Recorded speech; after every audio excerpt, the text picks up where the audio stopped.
They told her it was just a symbolic final flight, an aging pilot and an obsolete A-10, both heading quietly into retirement.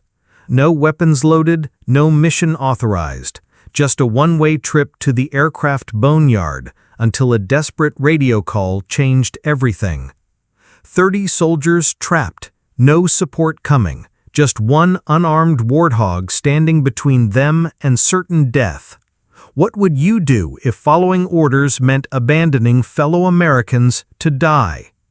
What Major Diana Keller did next would change her life forever and save 30 others. From which city in the world are you watching this video today? If this story of courage against all odds resonates with you, please consider subscribing to hear more untold stories of extraordinary heroism. The early morning light cast long shadows across the tarmac of Langley Air Force Base. Major Diana Keller, 45, adjusted her flight suit with practiced precision. The fabric was worn at the elbows, and 20 years of service patches lined the shoulders. Iraq, Afghanistan, Libya. She walked past a group of young F-35 pilots who fell silent as she approached. "Last day flying the dinosaur, Major?" one called out with a smirk. Diana offered a tight smile. She may be old, but she's reliable. In the briefing room, rows of empty chairs greeted her. The base commander, Colonel Hayes, barely looked up from his tablet as Diana entered. "Major Keller, your final flight plan is uploaded, direct to Davis-Monthan Air Force Base. The Aerospace Maintenance and Regeneration Group is expecting WTH OHOG tail number 8219 by 1600 hours. Sir, the weather shows. The timetable is non-negotiable," Hayes cut her off. "The transfer ceremony for the last A-10 squadron is scheduled for tomorrow. Pentagon brass will be there, no delays." Diana accepted a thin folder with her flight plan. "What about the weapon systems?" "It's a ferry run, Major, no weapons load. Just get it to the boneyard without incident." Hayes finally looked at her. 20 years of service, that's commendable. "Your retirement processing begins tomorrow." Diana nodded and tucked the folder under her arm. She'd expected more for her final briefing, perhaps a few words about her combat record, or at least acknowledgement of the 5 distinguished flying crosses hanging in her locker. But the Air Force had moved on. The A-10 was yesterday's technology, and so was she. Outside, a small gathering had assembled near her A-10. 5 mechanics, a few officers who'd served with her years ago, and Master Sergeant Rivera, who had maintained Valkyrie for the past decade. The ceremony lasted precisely 7 minutes. A plaque was pressed into her hands. Colonel Hayes checked his watch twice during his brief remarks about changing technologies and military evolution. As the sparse crowd dispersed, Diana walked slowly around her aircraft. Her fingers traced the nose art of fierce Valkyrie, a warrior with wings spread wide. The paint was chipped in places, bearing scars from desert sandstorms and years of service. "They don't make them like this anymore," Rivera said, joining her. "These new pilots, they sit in air-conditioned cockpits with touchscreens and AI flight assistants. They've never had to fly so low they could count the hairs on an enemy's head." Diana smiled genuinely for the first time that day. "Remember Coringal Valley? 2 engines smoking, half the hydraulics gone, and you still brought her home." Rivera slipped her a patch quickly, as if passing contraband.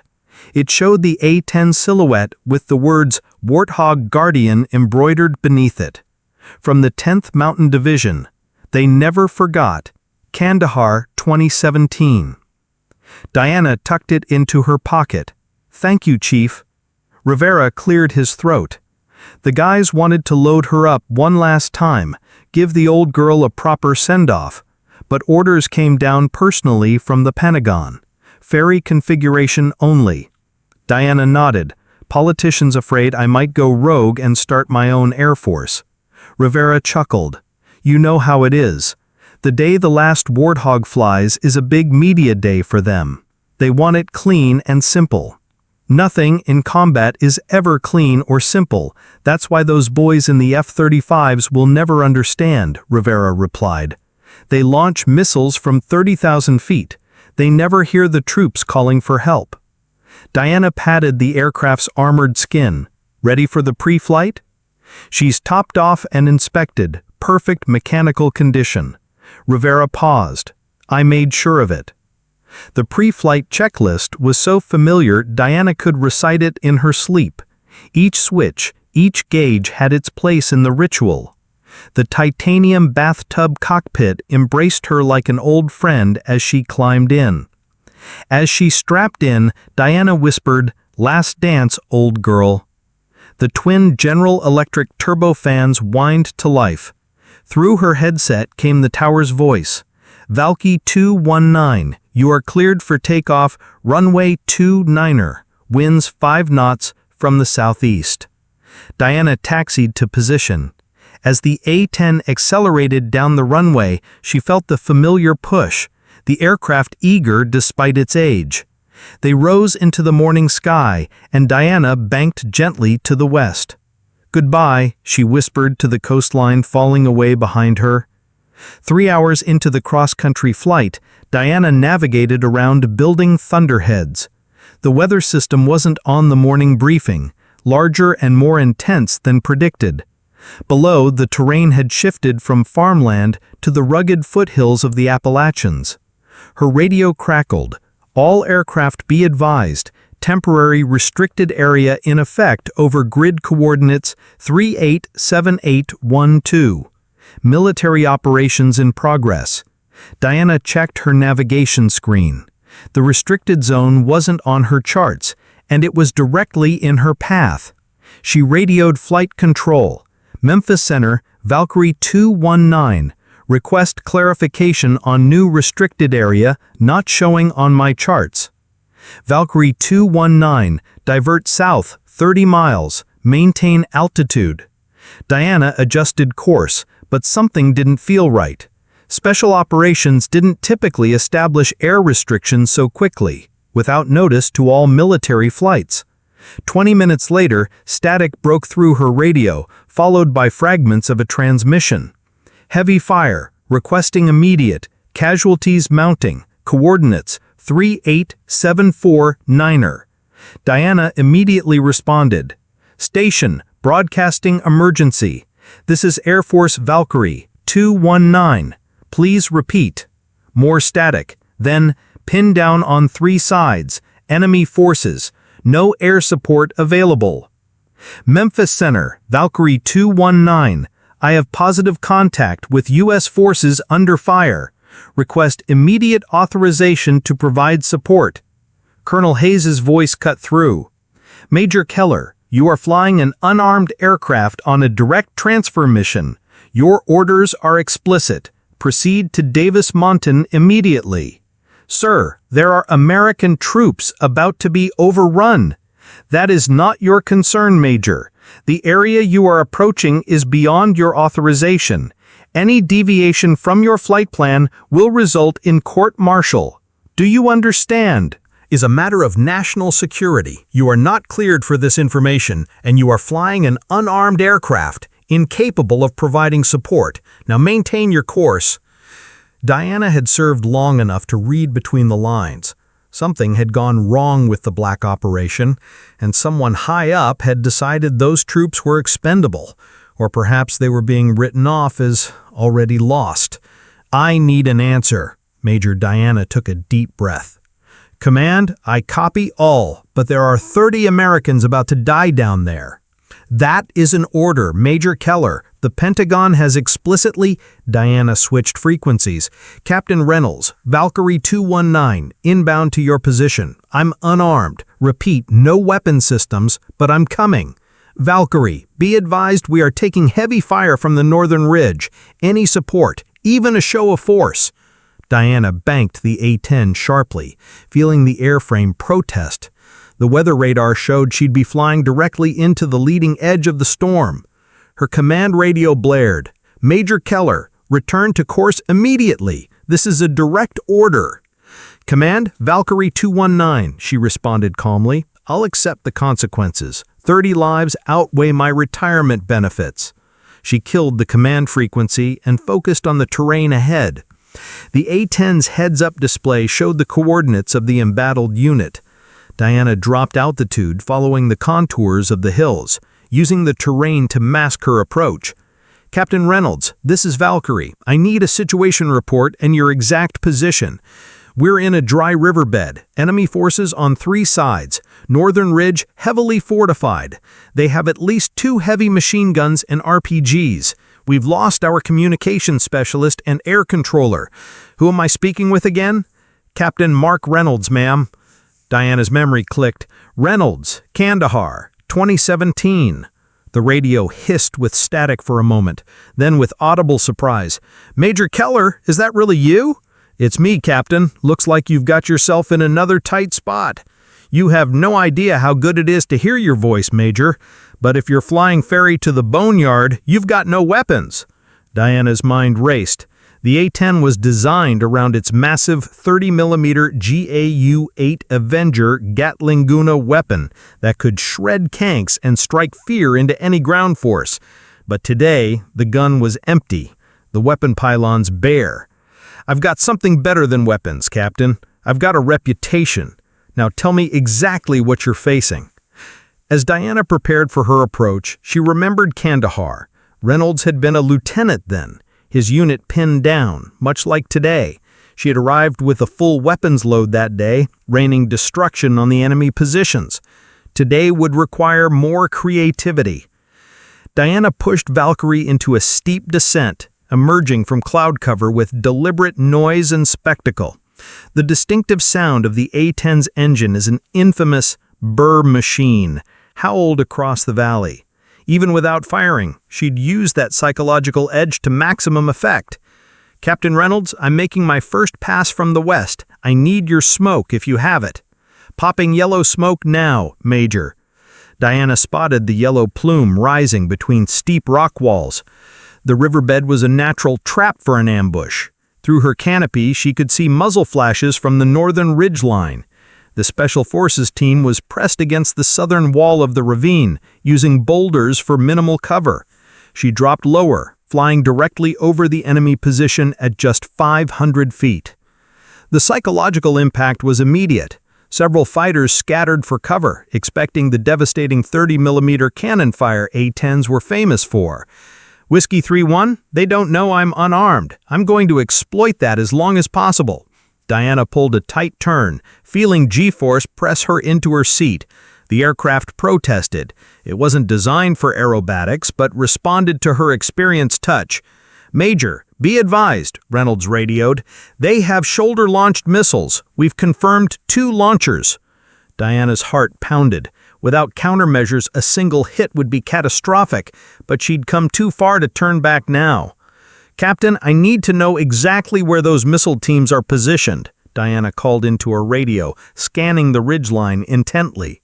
"Northern ridge, approximately 200 meters apart. Each has a spotter and launcher," Reynolds responded, his voice steadier now that help had arrived. Diana formulated a plan quickly, drawing on 2 decades of combat experience. "I'm going to make them waste those shots. When I give the signal, you need to move your wounded to the eastern end of the ravine." She positioned the A-10 to catch the afternoon sun behind her, creating a blinding silhouette as she approached the ridge. The tactic worked. She saw a missile launch, but it went wide, the targeting system confused by the solar glare. "They've fired one," Reynolds reported. "Miss, wide left." Diana keyed her radio to the open emergency frequency. "Sierra Base, this is Valkyrie Leader. Target painted, strike package inbound, 5 minutes. All units, confirm." There was no Sierra Base, no strike package, but the enemy didn't know that. She was gambling they were monitoring American frequencies. She made another pass, this time dropping to just 100 feet above the ravine, thundering between the canyon walls with a roar that echoed like artillery. Below, she saw the Special Forces team using her diversion to move their wounded. Then came the warning light, and Giant 1, temperature, critical. The strain of the maneuvers was taking its toll on the aging aircraft. Diana throttled back, but the warning remained. Whiskey 3-1, I've got mechanical issues. How far to your extraction point? There's a clearing, 2 clicks east, but it's exposed to the ridgeline. Diana checked her fuel gauge, dangerously low after the combat maneuvers. She had perhaps 20 minutes before she needed to climb and head for the nearest airfield. I've got one last idea. Diana climbed to 20 feet, positioning herself directly above the northern ridge. She cut engine 1 completely, feathering the propeller to prevent further damage. The A-10 shuddered, but held stable on the remaining engine. Captain, when I give the word, I need your entire team to make a run for that extraction point. They'll cut us down in the open, Major. Not if they're running for their lives. Diana pushed the nose down, aiming directly for the center of the enemy position. She flipped on every external light the A-10 possessed. Landing lights, recognition lights, even the maintenance floods in the dimming light of approaching storm clouds. The aircraft became a blazing comet, diving straight for the ridge. Now, Captain, move! The A-10 screamed toward the earth. Through her canopy, she could see fighters abandoning their positions, scrambling down the backside of the ridge. At the last possible moment, she pulled back on the stick, engines howling in protest as the aircraft leveled just 50 feet above the ridgeline, close enough to send enemy equipment flying in its wake. She banked hard, circling back to see the Special Forces team running for the extraction point carrying their wounded. The enemy forces were scattered, their coordinated attack broken. Command, this is Whiskey 3-1, Reynolds radioed on the emergency frequency. Troops moving to extraction point. Enemy forces retreating. Request immediate helicopter support. To Diana's shock, a response came. Whiskey 3-1, this is Razor 6-2. Blackhawks inbound, ETA 8 minutes. The command frequency suddenly activated. Valkyrie 219, this is Colonel Hayes. Return to base immediately. Diana checked her instruments. Engine 2 was now showing warning signs and fuel was critically low. Whiskey 3-1, my work here is done. Extraction approaching. Godspeed, Major, Reynolds responded. We won't forget this. Not again. As Diana climbed away, her radio crackled once more. Valkyrie 219, be advised, emergency landing clearance granted at Roanoke Regional. Crash crew standing by. She managed a tight smile. Copy that.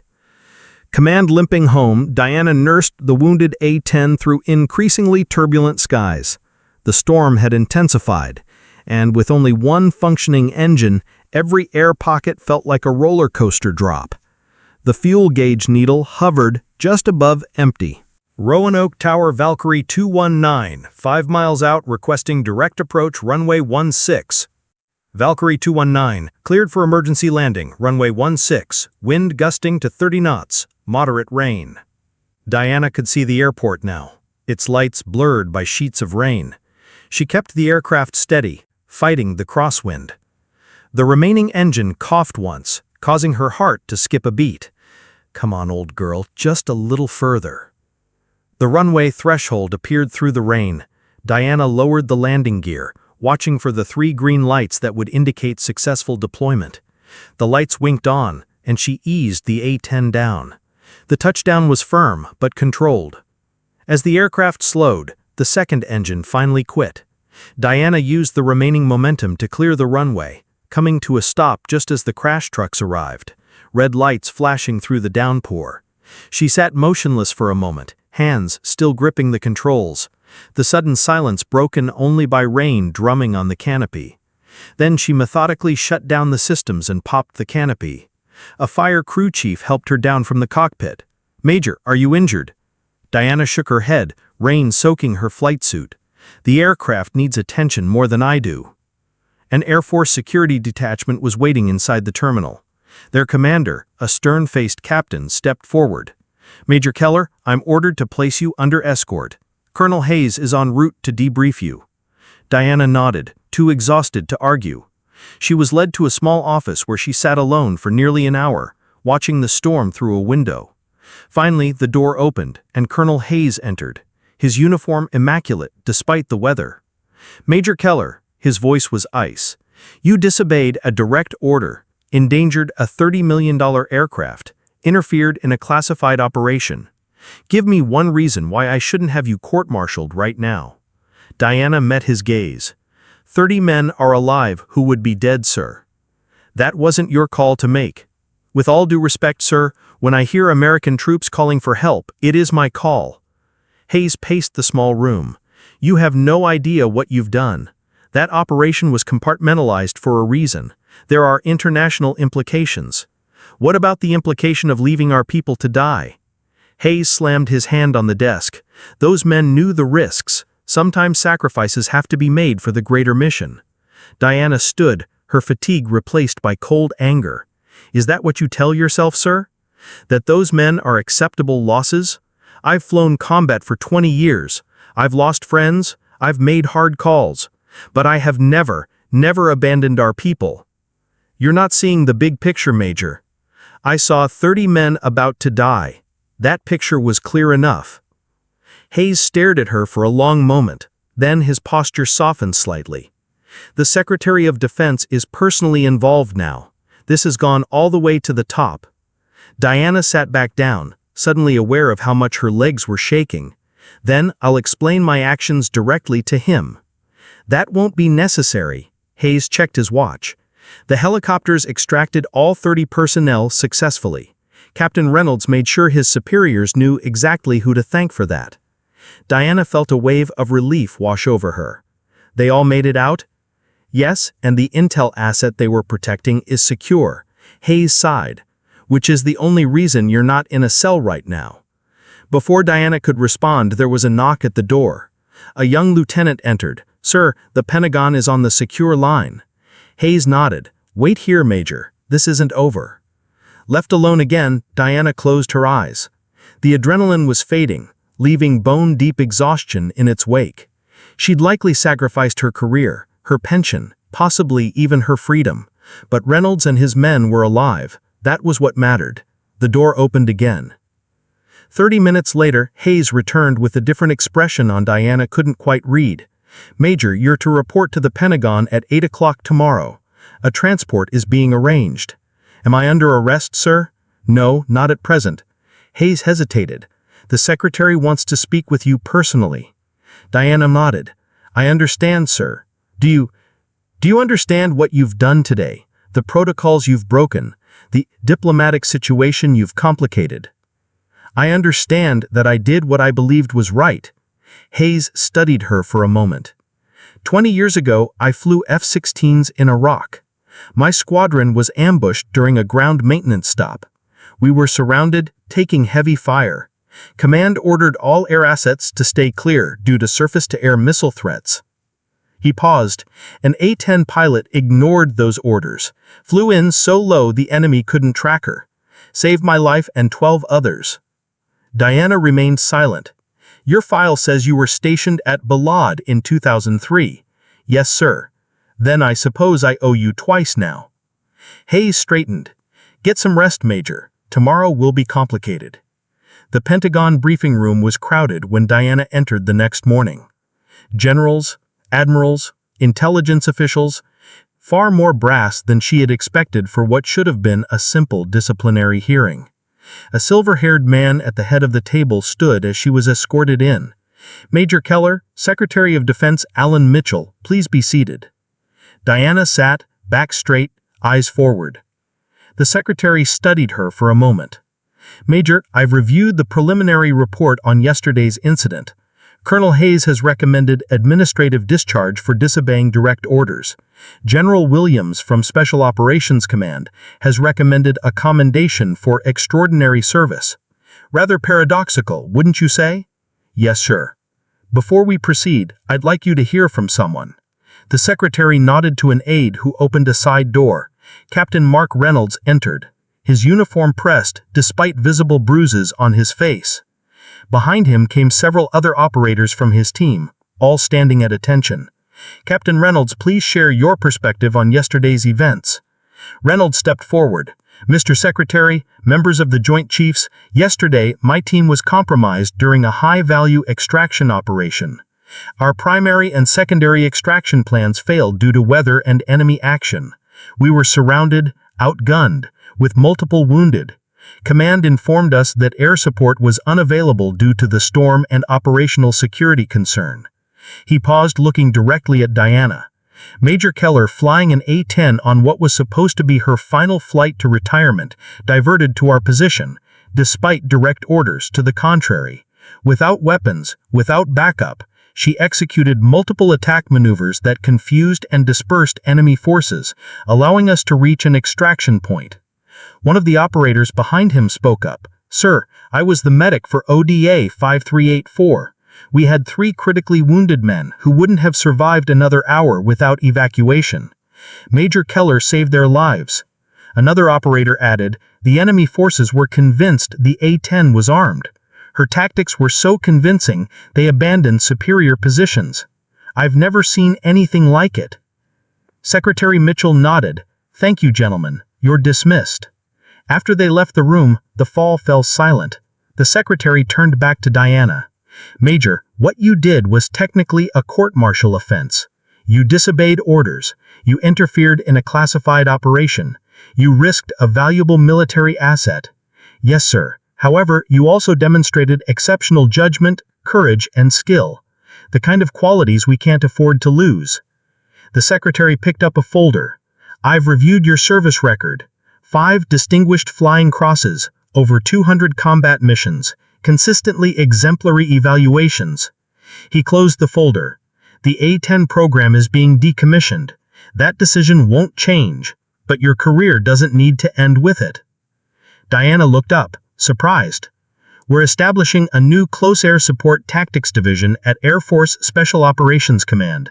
They need experienced leadership, someone who understands the real-world application of air support in complex environments, someone who puts the mission and the people first." The secretary slid a document across the table. "Colonel Hayes has agreed to tear up his recommendation for discharge. Instead, we're offering you command of the new division, full colonel's rank." Diana stared at the paper. "Sir, I'm not." "Sure to say. Say you'll continue serving your country, Colonel Keller. We need more officers who remember that our most valuable assets aren't the aircraft. They're the people who fly them and the people they protect." Diana looked around the room, noting the mix of stern and approving faces. Her entire career had built to this moment. Not the quiet retirement she'd expected, but a chance to ensure that what she learned wouldn't be lost. "I accept, Mr. Secretary. Thank you for the opportunity." "Don't thank me yet," the secretary replied with a slight smile. "Your first assignment is to explain to Congress why we need to reconsider some aspects of the A-10 retirement program. I think yesterday's mission report will make for compelling testimony." As the meeting concluded, Diana found Colonel Hayes waiting outside. "Congratulations on the promotion, Colonel Keller." "Thank you, sir. I'm still processing it." Hayes nodded. "You know, when I gave you that final flight assignment, I thought I was putting you out to pasture. I was wrong. We all make mistakes, sir." "Indeed, and sometimes those mistakes lead to unexpected opportunities." He extended his hand. "The A-10 made its final statement yesterday. Make sure they remember it correctly." Diana shook his hand firmly. "I will, sir. That's a promise." 3 days later, Diana stood in a hangar at Andrews Air Force Base, watching as mechanics prepared her A-10 for one final flight. "Where are they taking her?" asked a voice behind her. Diana turned to see Captain Reynolds, arm in a sling, but otherwise recovered.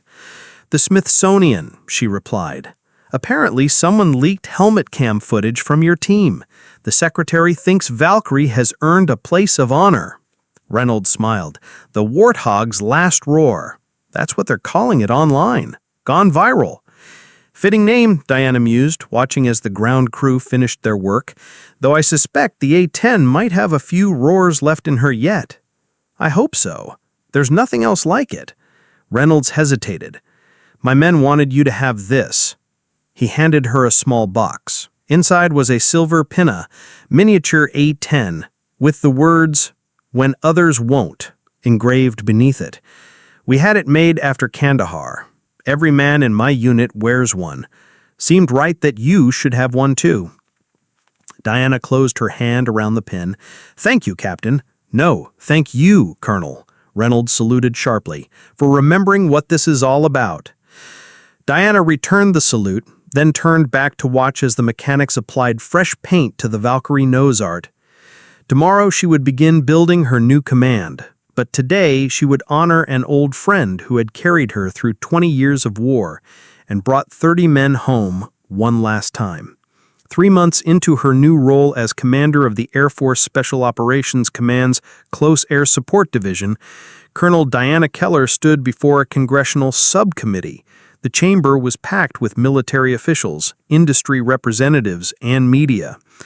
"Colonel Keller," began the committee chairman, "your testimony directly contradicts the Air Force's official position on the A-10 retirement program. Are you suggesting that after billions spent on F-35 development, we should maintain a fleet of aircraft designed in the 1970s? Diana leaned toward the microphone. "Mr. Chairman, the A-10 and the F-35 were designed for different missions. The F-35 is an exceptional multi-role aircraft, but close air support requires specialized capabilities, low-speed maneuverability, loiter time, survivability against ground fire, and psychological impact." "Psychological impact," a skeptical senator interrupted. "Could you elaborate?" Diana nodded. 3 months ago, I piloted an unarmed A-10 in what was supposed to be its final flight to retirement. Through a series of events, now declassified, I encountered a special forces team under attack. Despite having no ammunition, I was able to disperse enemy forces and enable the extraction of 30 American personnel. The chamber fell silent. The enemy forces retreated because they recognized the A-10 silhouette and heard its distinctive engine sound. They expected the devastating firepower these aircraft are known for. That reputation, that psychological impact, saved American lives without firing a shot. A different senator leaned forward. "Colonel, we've all seen the footage from that incident. Remarkable flying. But one dramatic story doesn't justify maintaining an entire fleet. With respect, Senator, it's not one story. During my 20 years flying the A-10, I've documented hundreds of cases where troops on the ground specifically requested Warthog support over other available aircraft. The reasons are consistent: accuracy, persistence, and survivability." Diana pulled a thick folder from her briefcase. This contains after-action reports from Joint Terminal Attack Controllers, the airmen embedded with ground forces who coordinate air support.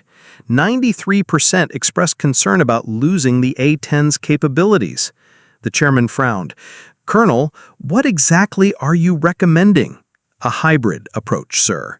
Continue the F-35 program while maintaining a specialized A-10 squadron for each theater of operations. Additionally, incorporate the lessons from the A-10 program into the next generation of close air support aircraft." As the hearing continued, Diana noticed a figure slip into the back of the chamber. Captain Mark Reynolds, now promoted to major, watching with quiet approval as she fought for the aircraft that had saved him twice. After the hearing, Reynolds approached her in the hallway. "That went well. The defense blogs are already calling you the A-10 Angel." Diana sighed. "I hate that nickname." Reynolds grinned. "Too bad, it's sticking. How's the new command?" "Building from scratch. We're developing training programs that integrate close air support tactics across all airframes. Even the F-35 pilots are starting to come around." "And Valkyrie?" Diana smiled. "Installation at the Smithsonian is next month. They've invited me to speak at the ceremony." "We'll be there," Reynolds promised. "Every man from my unit." Diana nodded her thanks. "How are they doing?" "Recovering. Wilson's back on active duty. Chen's still in physical therapy, but the doctors say he'll regain full mobility." Reynolds paused. "Without you, they'd both be names on a wall." "I was just doing my job, Major." "We both know it was more than that." Reynolds hesitated. "The intelligence we extracted that day has prevented 3 major attacks on U.S. soil. That's still classified. But you should know what you did mattered beyond just saving us." Before Diana could respond, her phone buzzed. "Duty calls." Overseeing a training exercise at Nellis next week. We're converting the fighter jocks to mud movers. Good luck with that." Diana laughed. "They're learning. Sometimes you have to show people what really matters in combat." 1 month later, Diana stood on a podium at the Smithsonian National Air and Space Museum's Udvar Hazy Center. Before her, her A-10 Valkyrie gleamed under the lights, its battle scars carefully preserved, the Valkyrie nose art restored to pristine condition. The museum director finished his introduction, and so it is my great honor to present Colonel Diana Keller, whose final mission in this aircraft has become legendary within the Air Force community. Diana approached the microphone, surveying the crowd. Front row center sat 30 men in civilian clothes, Reynolds and his unit, behind them rows of current and former A-10 pilots, and at the back, to her surprise, stood Secretary of Defense Mitchell alongside the Air Force Chief of Staff. "Thank you all for coming today," Diana began. "This aircraft behind me, tail number 8219, served for 23 years in combat operations around the world. It flew 673 combat sorties, received over 20 bullet holes, and brought its pilots home safely every time." Diana gestured to the aircraft. "The A-10 was never the fastest, never the most sophisticated aircraft in our inventory. What made her special was her purpose. She was designed for one mission above all others, protecting American and Allied troops on the ground." She paused, making eye contact with Reynolds. 3 months ago, on what was supposed to be her final flight, Valkyrie lived up to that purpose one last time. With empty weapons bays and retirement papers already filed, she helped save 30 Americans trapped behind enemy lines. Diana stepped away from the prepared remarks. "There is an old saying, Infantry, the mission of the Air Force is to fly over the Army and wave. It's a joke, but it holds a kernel of truth about the disconnect that sometimes exists between branches," she smiled. The A-10 bridged that gap. Ground troops knew when they called for a warthog, the pilot could see them, could get close enough to understand their situation, and would stay until the job was done. That connection, that commitment, is what made this aircraft beloved by the men and women it protected. Diana turned toward her old aircraft. "As we retire the A-10 fleet, we must remember what it represented, the unbreakable commitment to supporting our forces on the ground. While technology evolves and new aircraft take to the skies, that commitment must never waver." After the ceremony, Diana lingered alone through the museum, stopping before each historic aircraft. Eventually, she found herself back at Valkyrie, now officially part of American aviation history. "Hard to see her grounded," came a voice behind her. Secretary Mitchell approached, hands in his pockets. "Yes, sir, but she earned her rest." "Your testimony before Congress was quite effective," Mitchell said. "The Appropriations Committee has approved funding for a limited A-10 extension program and accelerated development of a dedicated close air support aircraft." Diana raised her eyebrows.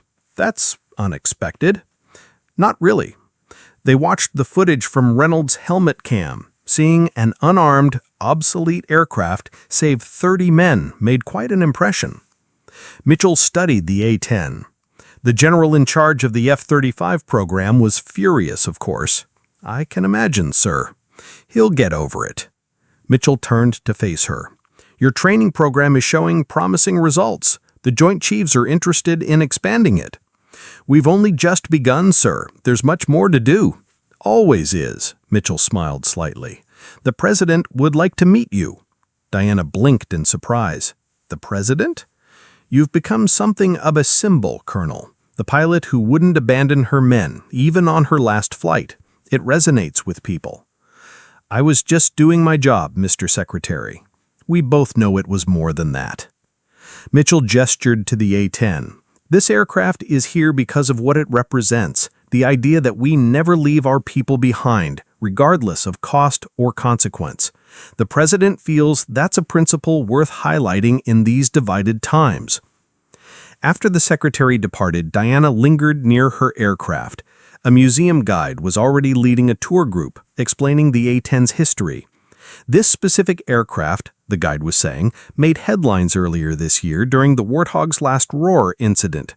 Despite being unarmed and on its final flight to retirement, its pilot diverted to aid American Special Forces under attack, using only the aircraft's fearsome reputation to scatter enemy forces. A child in the tour group raised his hand. If it didn't have any weapons, how did it save the soldiers? The guide smiled. Sometimes the most powerful weapon isn't what an aircraft carries, it's who's flying it.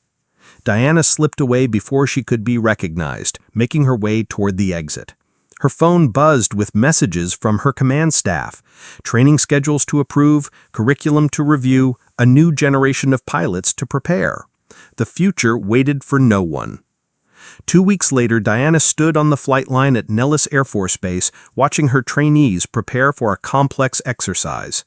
Young pilots from every platform, F-35s, F-22s, F-15s, and even a few remaining A-10s, gathered for her briefing. Today's scenario is straightforward, Diana explained. You'll be supporting ground forces facing an overwhelming enemy. Communications will be degraded, weather will be poor, your weapons systems will experience failures. A young F-35 pilot raised his hand. "Ma'am, if our systems fail, what are we supposed to do?" Diana smiled. "Exactly the right question, Lieutenant. When technology fails, and it will you fall back on judgment, training, and commitment to the troops below? Today you'll learn that close air support isn't about the aircraft, it's about the relationship between air and ground forces." As the pilots dispersed to their aircraft, Major Reynolds approached. He now served as a liaison between Special Operations Command and Diana's training division. "Trying to break your super pilots today, Colonel? Just teaching them that fancy avionics aren't a replacement for airmanship." Reynolds nodded toward the tarmac, where a pair of A-10s sat among the sleeker, newer aircraft. "How much longer will we have them?" "The extension program buys us 3 years, Diana replied. "After that, it depends on the replacement program's progress." "Will it be the same?" Diana shook her head. "Nothing ever is, but it will incorporate the lessons we've learned. Low observable technology with the survivability and loiter time of the A-10. Digital systems with mechanical backups and a cannon. We insisted on that." Reynolds smiled. "The grunts will appreciate that. There's nothing quite like hearing that brrr when you're in trouble. That's what I keep telling the engineers." Diana checked her watch. "I should get to the command center. They're launching in 15. "Before you go," Reynolds said, "I wanted to thank you again, not just for saving us that day, but for what you're doing now, making sure the next generation understands what matters." Diana nodded. "We adapt, we evolve, but we never forget the fundamentals. Take care of the people on the ground. That's what it's all about." As she walked toward the command center, Diana looked up at the clear Nevada sky. Somewhere above her, her trainee would soon face challenges designed to push them beyond their comfort zones, beyond their reliance on technology, to the core principles that had guided her career. The distinctive roar of A-10 engines drew her attention back to the flight line. The 2 Warthogs taxied into position, their pilots completing final checks. In 3 years, these aircraft would join Valkyrie in museums around the country, but their legacy would continue in the pilots Diana was training. Pilots who would understand that regardless of the aircraft they flew, their true purpose remained unchanged.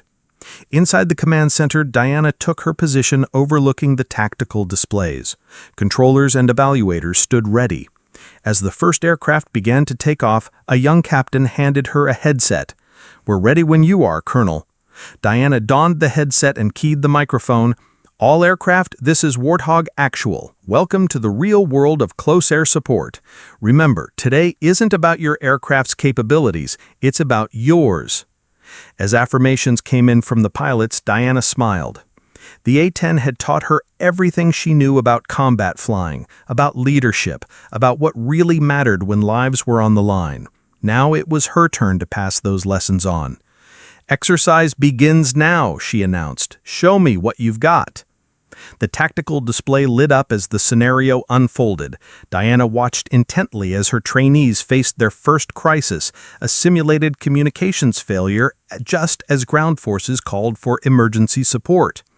The F-35s faltered momentarily, dependent on their digital systems, but the A-10 pilots immediately switched to visual references and backup procedures, maintaining their support mission without interruption. "You see that?" Diana asked the F-35 instructor beside her. "That's what we need to teach them. When everything goes wrong, you fall back on basics. The troops on the ground don't care about your stealth capabilities or your fancy helmet display. They care that you're there when they need you." The instructor nodded. "I'm starting to understand why they called you the A-10 Angel." Diana sighed. "I still hate that nickname." "Too bad," he replied with a grin. "It's in the official training manual now." Diana shook her head but couldn't hide her smile. Perhaps some legacies were worth embracing after all.